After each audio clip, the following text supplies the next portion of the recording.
Pendant 3 jours, le tout nouveau salon littéraire de Sillé-le-Guillaume a fait la part belle aux auteurs locaux, mais aussi, chose plus rare, aux poètes. J'ai vu la poésie bien représentée, effectivement il y a beaucoup de poètes dans le salon, donc c'est plutôt une bonne nouvelle. Dans l'édition aujourd'hui, la poésie elle est très peu représentée, dans les librairies malheureusement elle n'est pas mise en avant parce qu'elle est jugée peu rentable. Et pourtant, aux 72 heures du livre, la poésie était bien présente. Et les cailloux ne jouent plus l'esquive, bout du rouleau. C'est quand qu'on arrive? Pierre a créé sa propre maison d'édition il y a 7 ans, après une marche de 3 mois sur les chemins de Compostelle. Que je dis souvent, ma tête elle a fait autant de kilomètres que mes pieds, c'est-à-dire un peu plus de 2000 quand même,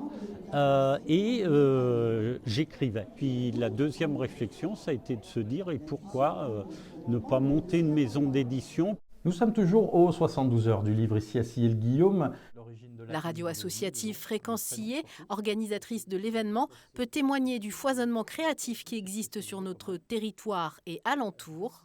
Alors, depuis combien de temps existe la plume de Léonie? Alors, la plume de Léonie existe depuis exactement 1 an. La radio n'a eu aucun mal à trouver les 72 auteurs. On a pas mal de contacts, donc il y a la plume de Léonie, c'est sur Sillé-le-Guillaume, toute jeune maison d'édition.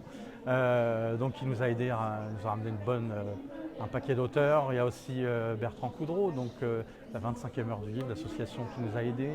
Voilà, les auteurs du Maine et du Loir aussi. Voilà. Et puis nous, notre qualité aussi, c'est de présenter les gens qui ne sont pas connus. Voilà, c'est ça qu'on a envie de présenter aux gens, c'est de faire découvrir des auteurs. La toute première édition des 72 heures du livre de Sillé-le-Guillaume n'a pas drainé les foules, mais les auteurs rencontrés étaient ravis des échanges avec le public présent, un événement que les organisateurs souhaitent renouveler l'année prochaine.